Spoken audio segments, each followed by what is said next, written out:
네, 오늘 승리하는 신앙을 위한 영적전쟁 가이드 시리즈 9번째 시간입니다.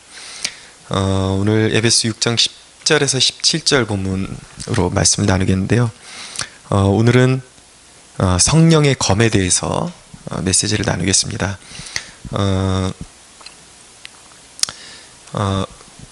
이 검은 전신갑주 중에서 방어도 되고, 그리고 적극적인 공격도 가능한 그런 무기입니다. 근데 성령의 검이 과연 무엇을 의미하는 것인가? 오늘 말씀 보니까 그것이 하나님의 말씀이다 라고 그렇게 정의를 하고 있습니다. 우리가 여기서 유의해야 되는 것은 성령의 검이 우리가 이렇게 행하는 그런 방언이나 어떤 그 다른 예언이나 환상이나 이런 것이 아니라 하나님의 말씀, 그러니까 성령이 역사하는 메인 로드, 주된 길이 무엇이냐, 성령님이 역사하시는 주된 통로가 무엇이냐라는 질문을 던졌을 때에 단연 하나님의 말씀이라는 것입니다. 오늘 여기 잘 껴두시고 데살로니가 후서 2장 8절 한번 가보세요. 데살로니가 후서 2장 8절.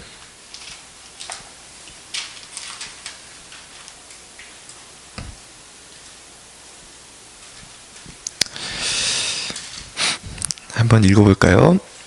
시작.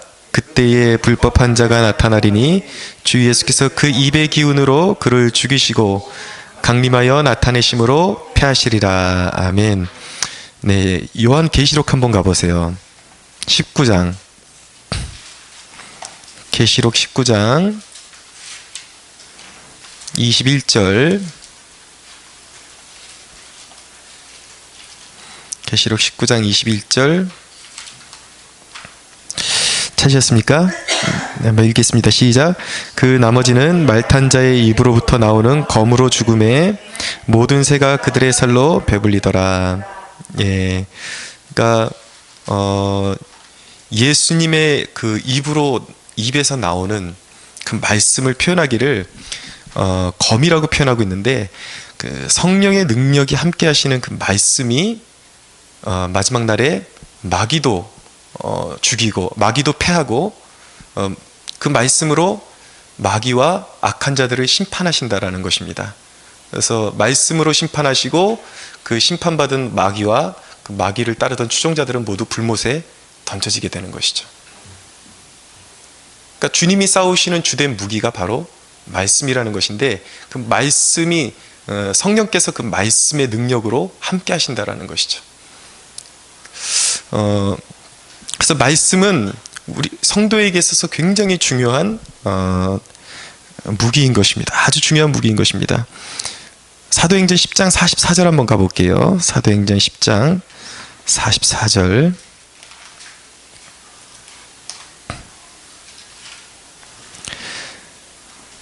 자, 그러면 성령님께서 주된 통로로 말씀을 사용하신다고 말씀드렸는데, 10장 44절 한번 읽어볼게요. 베드로가 이 말을 할 때에 성령이 말씀 듣는 모든 사람에게 내려오시니. 아멘. 예, 여러분, 성령님은 어떤 곳에 강림하시냐면 복음의 말씀이 있는 곳, 하나님의 말씀이 있는 곳에 성령님께서 임하시는 것입니다. 그렇기 때문에 성령님은 하나님의 말씀을 통해서 성도를 보호하시고 인도하시고 성도를 이끌어 가시는 것이죠. 성령님께서 행하시는 일이 바로 그런 것입니다.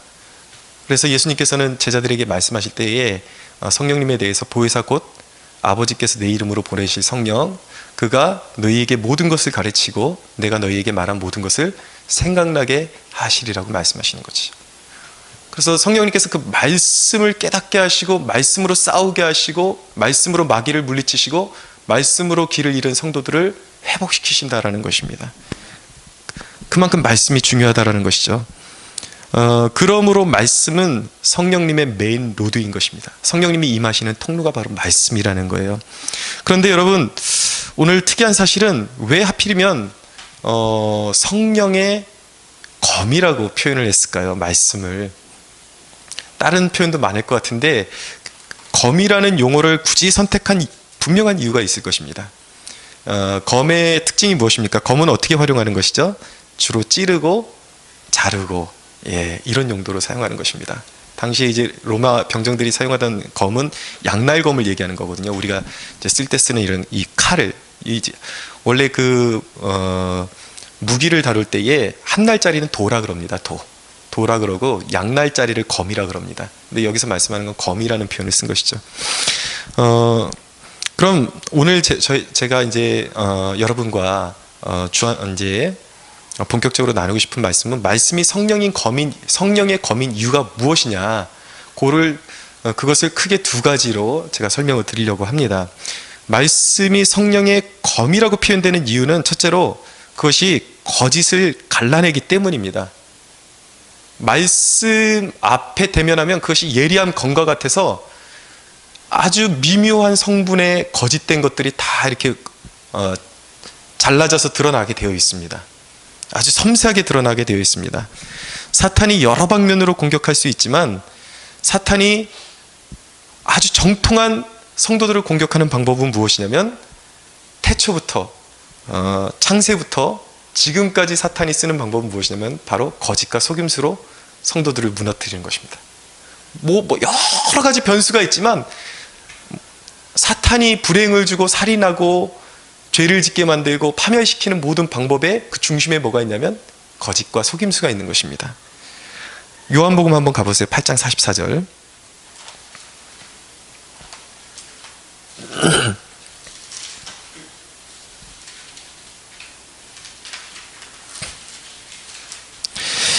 요한복음 8장 44절 같이 읽어볼까요? 시작. 너희는 너희 아비 마귀에게서 났으니 너희 아비의 욕심대로 너희도 행하고자 하느니라. 그는 처음부터 살인한 자여 진리가 그 속에 없으므로 진리에 서지 못하고 거짓을 말할 때마다 제 것으로 말하나니 이는 그가 거짓말쟁이여 거짓의 아비가 되었습니다. 예, 이것이 사탄의 전형적인 특징이라는 것입니다. 사탄은 거짓의 아비이고 거짓말, 속임수, 이것이 사탄의 주된 공격 방법이라는 것이죠. 그래서 고린도후서 11장 14절에 말씀하시는 말씀은 사탄도 광명의 천사로 위장을 할 수 있다고 그렇게 말씀하고 있습니다. 광명의 천사로 보이지만 사실은 그 배후에 보면 일이라는 것이죠. 자, 여러분, 이단들이 겉모습으로 보면은 그 어떤 정통적인 교회들보다 훨씬 더 사랑이 넘치는 것 같습니다. 그렇죠? 예, 캠퍼스 안에서 이단들에게 넘어가는 그 주된 이유가 뭐냐면 한번 참석해 봤더니 너무 사랑에 넘친다라는 거예요. 근데 하나님의 말씀은 그 사랑의 겉모습을 보고 사랑이라고 말씀하시는 것이 아니라 그 외향적인 선해 보이는 것들 가운데 중심을 분별하게 해주신단 말이에요. 그 사람들이 왜 거짓된 사랑에 빠지는 것입니까? 말씀이 없기 때문이에요. 그러니까 그 사랑처럼 보이는 것 이면에 있는 중심에 뭐가 있는지를 모르는 것이죠. 근데 하나님의 말씀은 그 중심을 분별해냅니다. 그 중심을 간파해요. 꿰뚫어 봅니다. 그렇기 때문에 그들 안에 있는 말씀이 있는 사람은 속일 수가 없어요. 그들 안에 있는 거짓된 부분이 선명하게 보이기 때문이죠. 그러니까 속을 수가 없습니다. 예수님도 말씀으로 사탄의 거짓을 이기셨습니다. 마태복음 4장 1절에서 11절 본문에 보면 유명한 기사가 나오죠. 예수님께서 이제 공생애를 시작하시면서 그 사탄에게 시험 받으시는 그런 대목이 나옵니다. 그것이 바로 그 대목이 중요한 이유는 아담과 하와가 사탄에게 패배했던 것을 복구시키는 그런 영적인 큰 의미를 담고 있는 것이죠. 근데 예수님께서 그 사단의 시험에 승리하시는 방법이 바로 하나님의 말씀을 인용하시는 것이었다라는 것입니다. 세 가지 시험을 당하셨는데 첫째는 무엇이냐면 돌이 떡이 되게 하라는 것이었어요. 그것은 무엇이냐면 생존을 위해서 타협하라는 거예요. 사탄에게. 40일 동안 줄이신 상태에서 돌을 떡을 만들어서 먹을 수 있다면 얼마나 그 매력적인 제안입니까? 근데 예수님께서는 그 제안을 받으시고 사탄에게 그런 유혹을 받으시고 신명기 8장 2절에 3절에 있는 말씀으로 대응을 하십니다. 기록되었을 때 사람이 떡으로만 사는 것이 아니요 오직 하나님의 입으로 나오는 모든 말씀으로 살 것이니라. 말씀으로 대적을 하시죠. 두 번째 시험은 무엇이냐면 거룩한 성으로 예수님을 데려가서 사탄이 예수님을 성전 꼭대기에 세우고 뛰어내리라고 그렇게 유혹을 합니다. 그러면서 하는 말이 뭐냐면 네가 뛰어내려도 하나님께서 자비하신 하나님께서 천사들을 동원해서 너의 발이 땅에 떨어지기도 전에 붙잡아 주실 것이다. 그렇게 말씀해요. 그럴듯한 것입니다. 근데 여러분 어떻게 생각하면은 굉장히 이렇게 혹 가는 말씀이에요. 왜냐하면 그 말씀이 하나님의 말씀을 인용한 것이었거든요. 사탄이 하나님의 사랑을 근거로 하고자 하는 것을 다 한번 해보라는 제안이에요. 우리식으로 따지면 오늘날 적용하면 하나님이 너를 사랑하시니까 네가 하고 싶은 거 한번 다 해봐. 하나님이 다 이루어 주실 거야. 그렇게 제안을 하는 것이죠. 근데 여러분 보세요. 오늘날에 우리 그리스도인들이 경각심을 가져야 되는 부분이 바로 여기에 있습니다. 최근에 몇몇 정치권에서 부패 스캔들로 무리를 빚었던 그들의 공통점이 무엇이냐면 그들이 교회 장로라는 것입니다. 신앙을 빌미로 해서 하나님이 내 편이시니까 두려운 것이 없는 거예요. 권력을 위해서라면, 돈을 위해서라면 하나님이 내 편이시니까 무엇이든지 도전해도 다 이룰 수 있다라는 그런 헛된 야망들, 그런 것들이 그 중심에 있는 것이죠. 근데 이 사탄이 인용한 그 말씀이 시편 91편 11절에서 12절에 있는 말씀을 그대로 인용한 것이거든요. 사탄이 말씀을 인용할 수 있단 말이에요, 여러분. 이 부분을 참 유의해서 보셔야 됩니다. 그런데 여러분, 그 사탄이 말씀을 인용한다 할지라도 그 사탄이 인용한 말씀을 또 다른 하나님의 말씀들로 비추어 보면 금방 거짓말이 탄로가 납니다. 이 시편 91편에 있는 네 발이 땅에 부딪히지 않게 천사를 통해서 붙잡아 주실 것이다. 이 말씀의 그 배경에는 전혀 어디를 봐도 하나님이 너를 사랑하시기 때문에 아무 데서나 뛰어내리고 무모한 도전을 해도 너를 붙들어 주실 것이다 라는 말씀이 전혀 없어요. 그 근거가. 그것이 아니라 성도가 알 수 없는 고난을 당할 때에, 알 수 없는 고통과 시련에 있을 때에 그 성도를 하나님께서 끝까지 붙드시고 발이 땅에 부딪히지 않도록 안전하게 천사들을 통해서 붙잡아 주신다는 그런 말씀이에요. 근데 사탄이 그것을 왜곡시킨 것이죠. 네가 하고 싶은 걸 다 해도 하나님이 너를 붙잡아 주실 것이다. 속이는 것입니다. 또 거짓말하는 것이죠.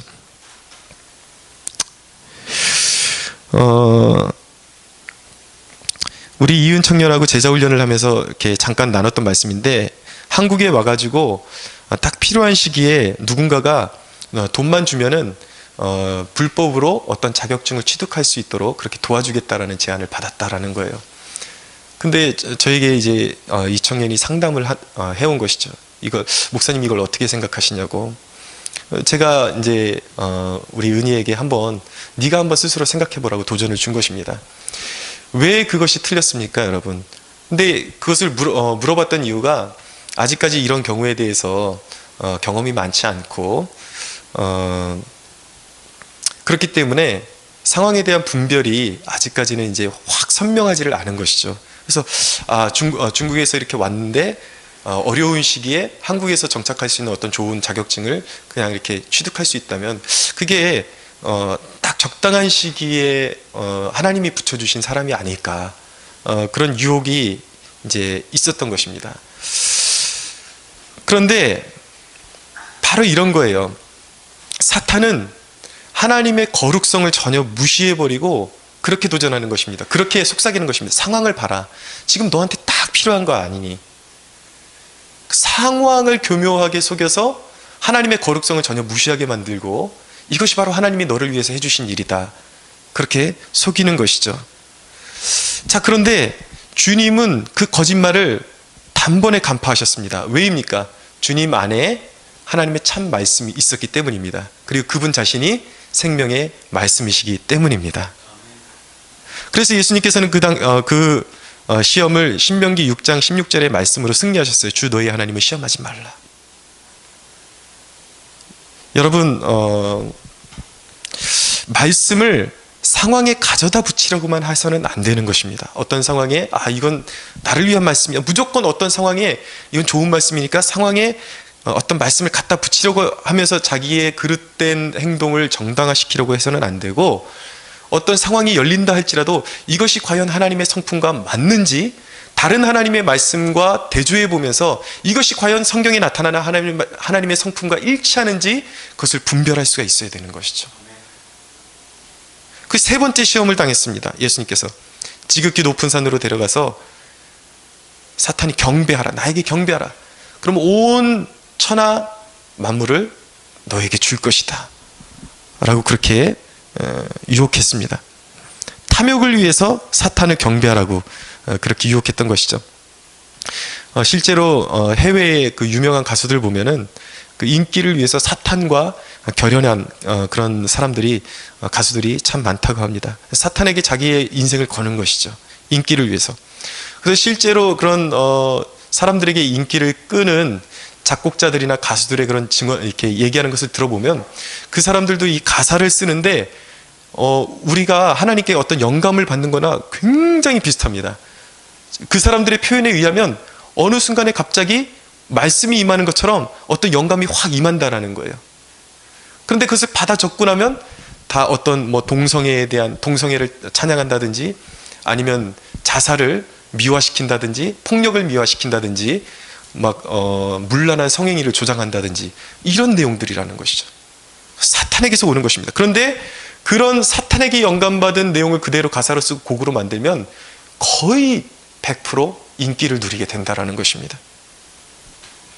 그런데 예수님께서는 신명기 6장 13절 말씀을 적용하시면서 말씀하시는 거예요. 사탄아 물러가라. 기록되었을 때 주 너의 하나님께 경배하고 다만 그를 섬기라라고 선포하시는 것입니다. 그래서 시험을 이기시는 것이죠. 시험을 이기셨어요. 여기서 중요한 것은 기록되었을 때 하나님의 말씀을 정확하게 인용하고 있다는 것입니다. 그것이 그 말씀이 검이 되어서 사탄을 물리치는 그런 도구가 되었다는 것이죠. 할렐루야. 여러분 기억하세요. 성도가 사는 목적이 무엇입니까? 대박이 아니라, 성도의 사는 목적은 대박이 아니라 하나님을 경외하는 것입니다. 하나님을 섬기는 것입니다. 설령 그것이 우리에게 굉장히 메리트 있는, 진짜 한탕할 수 있는 제안이라 할지라도, 여러분 세상 모든 것을 다 가질 수 있고 누릴 수 있다고 할지라도 우리가 누릴 수 있는 그 제안이, 누군가가 제안하는 것이, 그리고 받는 그 유혹이 하나님의 성품에서 벗어나는 것이라면, 아무리 당장에 나에게 큰 유익을 가져다 주는 것이라 할지라도 그것을 버리는 것이 축복임을 믿어야 하는 것입니다.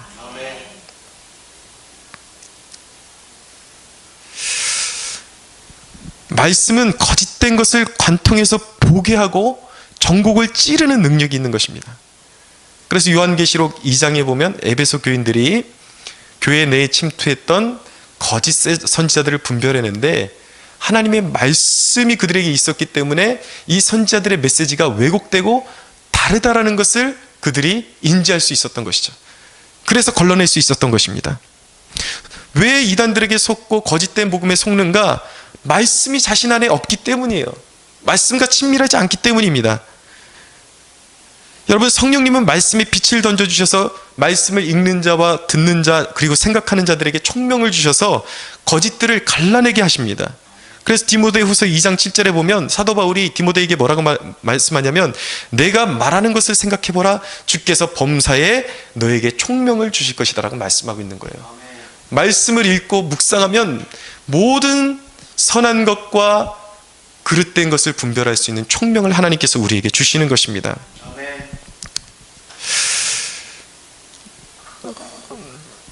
한 몇 달 전에 우리 교회에 요 옆에 있는 교회에서 오신 한 권사님하고, 그 권사님이 어떤 할머니 권사님 한 분을 데리고 오셨어요. 근데 이 할머니 권사님이 큰 교회는 부담된다고 이제 작은 교회를 찾고 계신데, 그분이 오셔서 하시는 말씀이 뭐냐면 자기가 가는 교회마다 자그마한 교회마다 벌써 한 4-5건들을 자기의 기도로 부흥시켰다라는 거예요. 그러면서 뉘앙스가 뭐냐면 이제 가실 때에 그냥 제 기도라도 한번 받고 가십시오. 그래서 제가 그냥 기도해 드렸더니 그게 굉장히 불편하셨나 봐요. 자기가 영적으로 좀 이렇게 영빨이 있다고 생각하신 자기가 여기 와서 뭔가 좀 기도도 해주고 싶고 그러고 가고 싶었는데 제가 거기에 대해서 별로 그렇게 시큰둥하니까 기분이 확 상하신 것 같아요. 그런 말들을 하는 이유가 무엇입니까? 어떻게 사람이 자기 기도로 부흥을 시켜요? 거기에 있는 의도는 무엇일까요?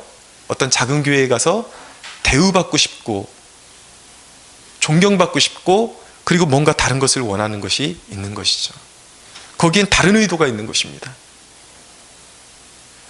근데 말씀이 있는 사람 앞에서는 그런 잔꾀가 통하지를 않아요. 여러분, 성령의 검 곧 하나님의 말씀을 가지라고 말씀하는데 오늘날보다 이 말씀이 필요한 시기가 또 있을까 싶습니다. 이 시대는 어떤 시대냐면 모든 가치를 학벌과 지위에 두는 그런 시대입니다.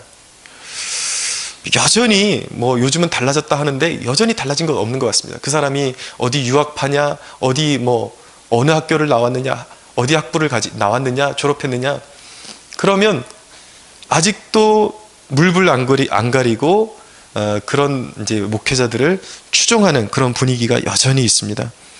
근데 여러분, 그런 이제 목회자들 가운데는 복음을 노동운동으로 바꿔버리고 정치운동으로 바꿔서 속이는 그러한 목사들이 있습니다. 근데 사람들이 분별력 없이 거기에 계속 추종하고 따른단 말이에요. 왜 그런 분별력 없는 추종을 하게 되는가? 그들 안에 진정한 하나님의 말씀의 검이 살아있지 않기 때문이에요. 말씀이 없으니까 실제 진정한 참된 복음과 그릇된 그 거짓된 복음을 분별할 수 없는 그런 영적인 소경이 되어 있는 것이죠. 우리 개인에 있어서도 이 말씀의 검, 성령의 검은 너무나도 중요한 것입니다. 이 하나님의 말씀은 내 뜻과 행동을 달아보시고 내가 어떤 행동을 해놓고 정당화시키려고 하지만 하나님의 말씀은 내 안에 있는 그 중심을 보시고 이것이 하나님 앞에 그릇된 것인지 아니면 하나님 앞에 옳은 것인지 정확히 분별해냈어요.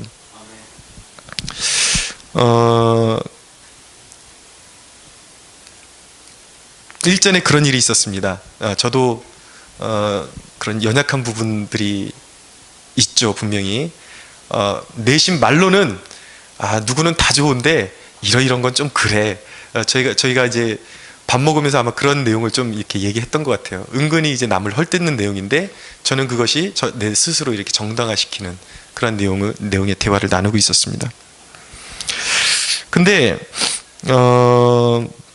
시편 101편 5절에 보면은 그런 말씀입니다. 자기의 이웃을 은근히 헐뜯는 자는 내가 멸할 것이요. 그러니까 그런 대화를 나누고 나서 바로 하나님께서 이런 말씀을 저에게 주시면서 그것이 너의 본심이 내 앞에 온전치 않았다라는 것을 드러내 주시는 것입니다. 근데 여러분, 우리는 대개 사람들을 욕하고 헐뜯을 때에 좋은 말로 이렇게 바꿔서 상대방을 이렇게 헐뜯지만 나름대로의 타당한 이유를 대면서 합리화시키면서 헐뜯지만 여러분, 그런 헐뜯는 자리에는 반드시 마귀가 틈타게 되어 있습니다. 그런 헐뜯는 자리에 또 분란이 오게 되어 있어요. 반드시 그렇게 되어 있습니다. 그래서 남을 헐뜯고 비방하는 것은 귀신을 불러들이는 거예요. 그런 것을 좋아하는 영들을 불러들이는 것입니다. 그래서 조심하셔야 돼요.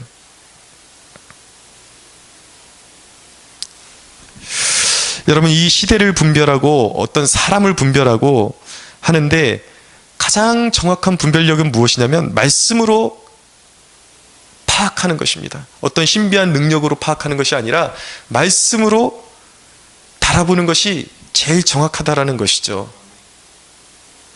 왜냐하면 그 사람이 아무리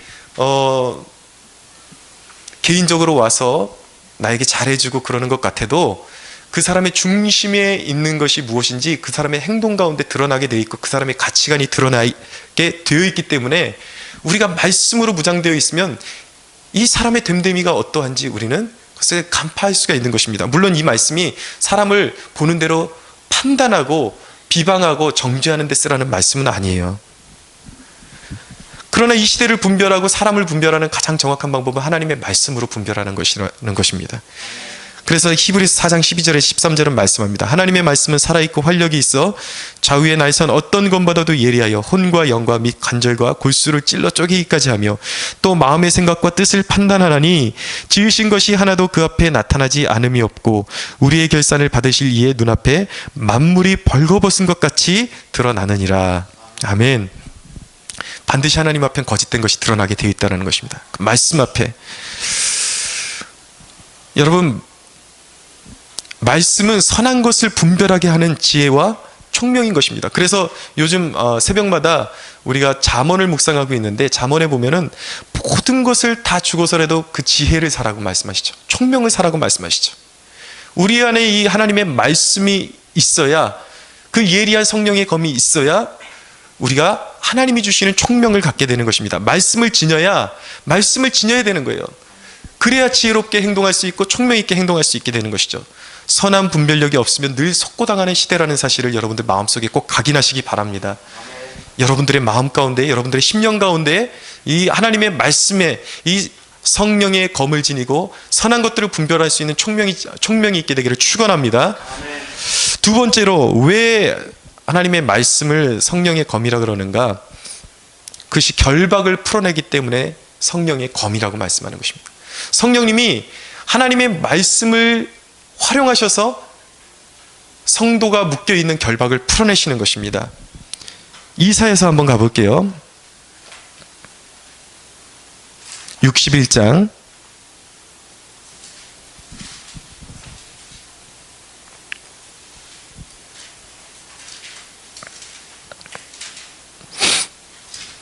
이사야서 61장 1절에서 3절입니다. 같이 한번 읽어볼까요? 시작. 주 여호와의 영이 내게 내리셨으니 이는 여호와께서 내게 기름을 부으사 가난한 자에게 아름다운 소식을 전하게 하려 하심이라. 나를 보내사 마음이 상한 자를 고치며 포로된 자에게 자유를, 갇힌 자에게 노임을 선포하며 여호와의 은혜의 해와 우리 하나님의 보복의 날을 선포하여 모든 슬픈 자를 위로하되 무릇 시온에서 슬퍼하는 자에게 화관을 주어 그 죄를 대신하며 기쁨의 기름으로 그 슬픔을 대신하며 찬송의 옷으로 그 근심을 대신하시고 그들이 의의 나무 곧 여호와께서 심으신 그 영광을 나타낼 자라 일컬음을 받게 하려 하심이라. 아멘. 이 본문은 그 메시아의 사역에 대한 예언이 이 안에 녹아져 있는 것입니다. 예수 그리스도의 사역을 예언하고 있는 말씀인 것이죠. 그래서 이 말씀이 누가복음 4장 16절에서 21절에 예수님에 의해서 이제 성취가 됩니다. 예수님께서 이 말씀을 회당에서 읽어주시고 이 말씀이 너희에게 응했다라고 선언을 하시죠. 여러분, 예수 그리스도는 곧 하나님의 말씀이십니다. 믿으십니까? 성령님은 말씀을 비추어 주셔서 우리에게 적용시켜 주십니다.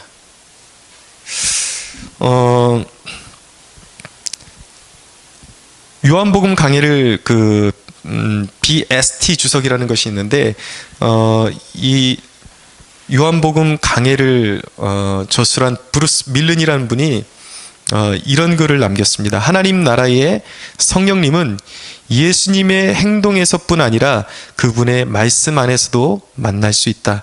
말씀과 성령은 한데 결합되어 있다. 예수님과 그분의 말씀이 한데 결합되어 있기 때문이다. 라고 그렇게 표현을 했습니다. 예수님이 그분 자신이 말씀이신데 그분이 예수 그리스도께서 이 땅에서 영혼을 구원하는 사역을 무엇을 통해서 하시는가? 하나님의 말씀을 통해서 하신다라는 것이죠. 근데 그 말씀을 능력 있게 하시는 그 능력이 무엇인가? 바로 성령께서 그 말씀을 사로잡을 때에 사람의 심령과 골수를 찔러 쪼개는 능력이 그곳에 나타난다라는 것입니다. 그래서 성령님께서 그 말씀을 비추어 주세요. 어떤 말씀을 깨닫게 하심으로 그 말씀이 한 사람 안에서 생명의 역사를 일으키게 하시는데 그 하나님 성령님께서 말씀을 비추시는 사역을 뭐라 그러냐면 조명이라 그럽니다. 성령님의 조명이라고 그렇게 이야기를 합니다. 여러분, 우리가 근본적으로 믿어야 하는 것은 우리가 예수님을 믿을 때에 이미 우리의 궁극적인 저주의 사슬이 모두 끊어진 것입니다. 할렐루야. 하지만 우리가 신앙생활하면서 우리의 반복적인 죄와 어떤 우리의 남아있는 육신의 습관들, 그리고 어떤 우리가 이렇게 사람들에게 받은 상처로 인해서 두려움과 근심과 그리고 죄의 유혹에 우리가 결박될 때가 있습니다. 아주 부자유해질 때가 있어요. 여러분들 이런 거 경험해 보셨습니까? 어떤 두려운 상황 때문에 믿지 못해서, 아니면 누군가에게 상처를 받아서 그 사람에 대한 미움에 결박되고 두려움에 결박되고, 이런 것들 경험이 있으시죠? 없으세요? 예. 그런데 바로 하나님의 말씀이 이런 흉악의 결박을 풀어준다라는 것입니다. 여러분, 사극 보셨습니까? 그런 그림. 이제 포로된 사람들을 같은 편들이 대적의 진을 뚫고 들어와서 그 결박을 풀어주죠. 근데 결박을 풀을 때 어떻게 풉니까? 한참 그렇게 묶여 있었는데 그 밧줄을 손으로 풀어준다고 시간을 낭비하면 욕먹죠. 그냥 오면 칼로 그냥 싹 그어줘야 되는 것입니다. 그렇죠. 그것처럼 우리의 영혼이 결박되어 있을 때에 하나님의 말씀이 임하면 성령님께서 그 말씀을 통해서 우리의 결박을 싹둑 잘라버리신다라는 거예요. 인지치유라는 이렇게 기독교 심리학에서 이렇게 하는 말이 뭐냐면, 사람들이 행하는 그 염려의 70% 이상이 사실은 실체가 없는 거짓된 상상의 산물이라는 거예요. 실제로 실체가 있어서 걱정하는 것이 아니라 그냥 사람들의 그 습관이라는 것입니다. 70% 이상이 다 거짓된 상상의 산물이라는 거예요. 어떻게 보면 사람은 상황의 노예라고 볼 수가 있습니다. 항상 우리는 어떤 실제가 있고, 눈에 보이는 실제가 있고 말씀이 있으면 이 두 개의 줄다리기가 있을 때에 항상 사람들의 그 습관은 실제를 더 의존하는 그런 습관이 있습니다. 하나님의 말씀보다도. 그런데 여러분, 우리가 기억해야 하는 사실은 뭐냐면, 우리가 눈에 보이는 실제를 보이지 않는 능력으로 다스리는 것이 바로 하나님의 말씀입니다. 그리고 그 실제를 극복하게 하는 것이 바로 하나님의 말씀인 줄로 믿어야 하는 것입니다. 제가 영락교회에 있을 때 이철신 목사님, 담임 목사님이 이철신 목사님이셨는데, 그분이 하시는 말씀을 들었어요. 영락교회가 수년간 오랫동안 어려움을 당했거든요. 이 분파가 갈라져가지고 오랫동안 싸움을 했습니다. 그래서 이철신 목사님도 어려움 당해서 이제 수년간을 견뎌야 됐는데, 분투 가운데서 정말 사활을 거는 40일 금식 기도를 2번을 하셨다 그래요. 근데 정말 그 어려운 시즌에 하나님의 말씀을 읽다가 자기가 놀라게 된 게 뭐냐면, 평상시에는 그렇게 와닿지 않았던 말씀들이 성경에 이렇게까지나 자기를 위한 말씀이 많은 줄을 미처 몰랐대요. 정말 어려움을 당하고 나니까 한마디 한마디가 자기에게 주시는 말씀으로 그렇게 다가오고, 또 그냥 이렇게 무의식 중에 읽을 때는 잘 깨닫지 못했던 말씀인데, 그것이 그 상황 가운데서 깊이 깨달아지더라는 것입니다. 어려움 가운데 성령님께서 그 말씀을 통해서 상황은 변한 것이 없지만 그 두려움의 결박을 풀어버리시고 그 어려운 상황을 건너게 하시고 견디게 하시는 것이죠. 제가 개척하고 지금까지 견뎌오면서 할 수 있는 고백은 무엇이냐면, 아마도 하나님의 말씀이 아니었다면 저는 여러 번 아마 쓰러지거나 어쩌면은 극단적인 그런 선택을 했을지도 모릅니다. 그런데 너무나도 감사하게 위기의 상황마다, 정말 거짓말을 조금도 안 보태고 위기의 상황마다 매번 말씀으로 결박이 풀어지는 것을 경험하게 되었습니다. 그래서 제가 하도 힘들어할 때는 우리 사모님이 예언을 다 해요. 그날 실제 예언을 한다는 얘기가 아니라, 오히려 이 얘기는 무엇이냐면, 너무 이제 이 패턴이 반복이 되니까 제가 너무 힘들어하면은 이제 회사 갔다 오잖아요. 그럼 꼭 물어보는 게 있어요. 오늘 하나님이 말씀 주셨지? 그러는 거예요. 근데 정말 기가 막히게 제가 영적으로 바닥나고 완전히 그 고통의 끝자락에 섰을 때에 하나님이 100% 말씀으로 일으켜 세워주셨어요. 그것이 제 간증입니다. 근데 그 상황마다 그 말씀을 통해서 제 결박이 풀어지는 것을 정말 느꼈다라는 것이, 경험했다라는 것이죠. 근데 놀라운 것은 무엇이냐면 제가 그럴 때마다 제 상황에 맞는 말씀을 찾아 헤맬 필요가 없었다라는 거예요. 그날 그 당면한 문제에 꼭 맞는 말씀이 이미 준비되어져 있었다라는 것입니다. 참 희한해요. 저는 그냥 순서대로 말씀을 읽은 것 뿐인데 그 상황에 너무나도 하나님께서 그냥 바로 앞에서 환희야, 지금 이런 상황은 이런 상황이야, 지금 너는 이렇게 나를 바라봐야 돼, 너무나도 구체적으로 말씀을 통해서 나의 결박을 풀어주셨다라는 것입니다. 근데 하나님의 말씀이 임할 때는 여러분, 이 말씀이 임하는 것과 그냥 평상시에 말씀을 읽는 것과 좀 다른 것이 무엇이냐면, 평상시에 아무리 말씀을 읽어도 그런 결박이 풀어지는 것을 경험하지 않아요. 근데 그 말씀이 임할 때, 이 얘기는 무엇이냐면 성령님께서 강권적으로 어떤 말씀을 조명해 주실 때에 나의 결박이 풀어지는 것을 경험하게 된다는 것입니다. 정말 그래요, 여러분. 이전에 부천에 있을 때에 제가 청년 목회를 하면서 한 주는 예배가 끝나고 요한복음을 통독하기로 했습니다. 한 2시간 반 정도 걸렸던 것 같아요. 근데 저희가 놀라운 경험을 했던 것이 무엇이냐면, 절반이 지나가도록 너무 힘든 거예요. 통독이 이렇게 힘든 거구나 진짜. 이 성경 한 권을 다 같이 모여가지고 이제 남자 청년, 여자 청년이 번갈아가면서 읽겠는데, 같이 읽는데 이 체력적으로 너무 힘든 거예요. 진짜 내 힘으로 그 사막의 그 한복판을 막 통과하는 것 같은, 너무 힘들고 빽빽하고. 근데 놀라운 사실은 절반 이상 지나가기 시작하면서 갑자기 패턴이 확 바뀌기 시작하는 것입니다. 영적으로 이 말씀이 해석되는 것도 아니고 그냥 말씀이 그냥 계속 듣고 있는데, 그 말씀이 우리의 영혼을 만진다라는 것을 저만 느낀 것이 아니라 모두가 같이 느끼는 거예요. 그 절반이라는 어떤 지점을 통과하면서 말씀이 술술술술 들어오면서 우리의 영혼이 자유해지고 있다는 것을 느끼게 되는 것입니다. 그래서 어떤 차이인지 아십니까? 성령이 강권적으로 임하실 때와 그렇지 않을 때의 현격한 차이인 것입니다.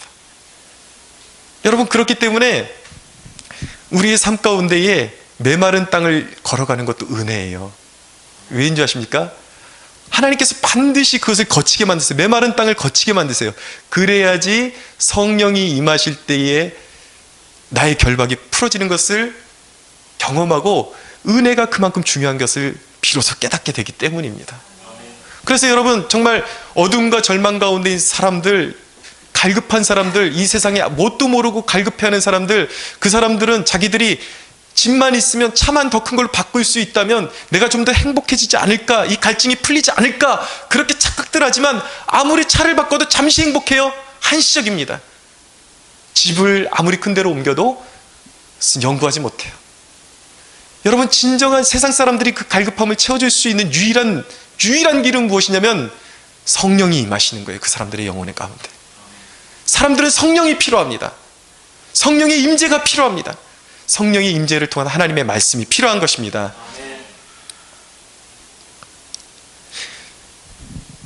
참 희한해요. 말씀이 성령의 조명하심 가운데 임하면 내가 어떤 어려운 상황 가운데 내가 막 애써서 침착해지려고 할 필요가 없습니다.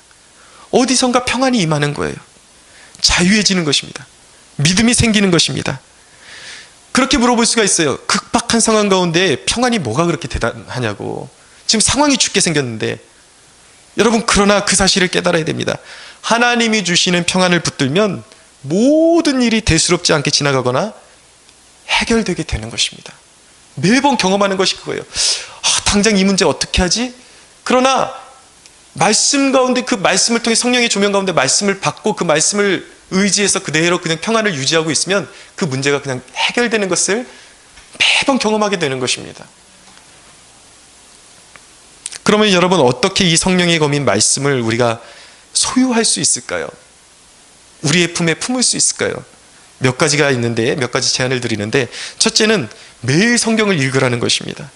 큐티든지 통독이든지 각자 성향이 다르기 때문에 다 필요해요. 그러나 시간이 없다고 하지 마시고 이 둘 중에 하나는 꼭 해야 되는 것입니다. 말씀을 소유해야 되는 거예요. 요즘 청년들과 새벽에 말씀을 나누면서 아주 정말 뼈에 사무치듯이 느끼는 것은 무엇이냐면 하나님의 말씀은 정말 금광과 같다라는 것입니다. 이것이 정말 우리의 삶의 동력이고 생명력을 주는 것이구나.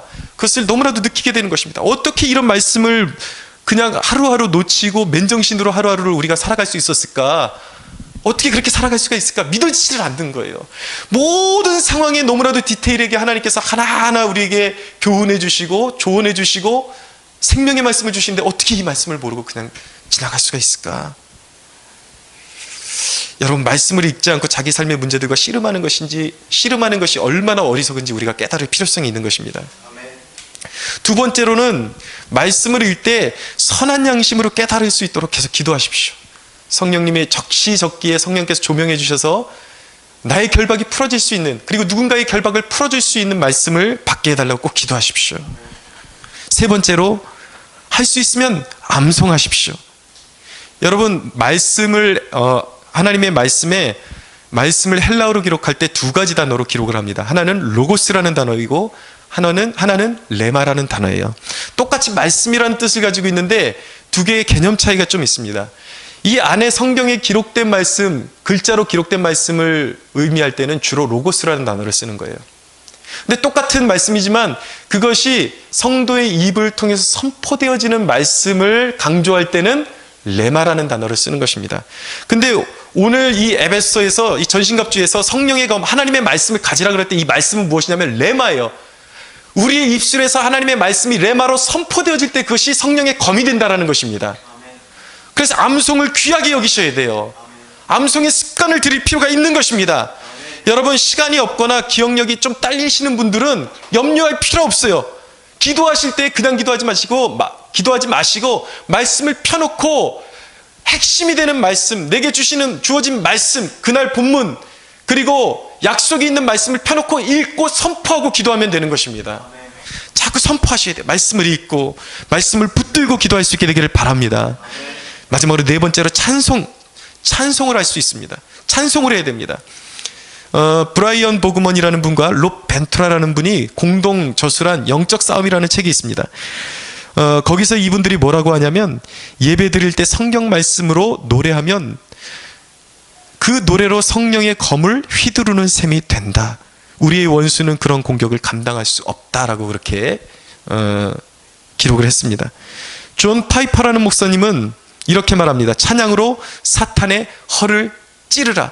그러니까 모든 찬양이 능력이 있지만 특별히 하나님의 말씀을 인용한 찬양에는 굉장한 능력이 있다는 것입니다. 우리 마음이 어두워지고 두려움과 불안이 올 때에 그 말씀이 들어있는 찬양을 선포하면 마귀는 벌벌 떨며 도망가게 된다는 것입니다. 다섯 번째로 전도하십시오. 말씀은 예리한 검입니다. 왜 예리한 검이라고 표현하시는지 아십니까? 여러분, 예리한 검의 칼날에 한번 베어보셨습니까? 예리한 칼날에 베면은 통증이 없습니다. 느낌이 없어요. 피만 나요. 하나님의 말씀이 그렇다라는 거예요. 우리가 나가서 말도 제대로 못하고 그러지만 이 예수 믿으라는 이 한마디에 들어있는 위력, 그 능력을 우리는 믿어야 하는 것입니다. 상대방은 듣기 싫어하지만 우리가 예수 믿으라는 한마디 하는 순간에 이미 검이 꽂아진 거예요. 믿으시기 바랍니다. 사랑하는 여러분, 말씀을 대면하는 곳에 성령님이 계심을 인정하고 어느 곳에서나 그 말씀을 붙들고 예배할 수 있게 되기를 바랍니다. 그분이 임하실 때 말씀은 검이 되는 것입니다. 성령의 검으로 거짓된 것을 분별하고 우리의 모든 결박을 풀어서 자유를 누릴 수 있게 되는, 고린도후서 3장 17절은 말씀하거든요. 주의 영이 계신 곳에는 자유함이 있다고 말씀하고 있습니다. 이 말씀을 여러분들, 이 성령의 검을 잘 활용하셔서 영적으로 묶이는 일 없이 날마다 영적인 자유를 선포하며 노래하는 저와 여러분들이 되기를 주 예수의 이름으로 축원합니다. 우리 하나님께 영광의 박수 올려드리겠습니다.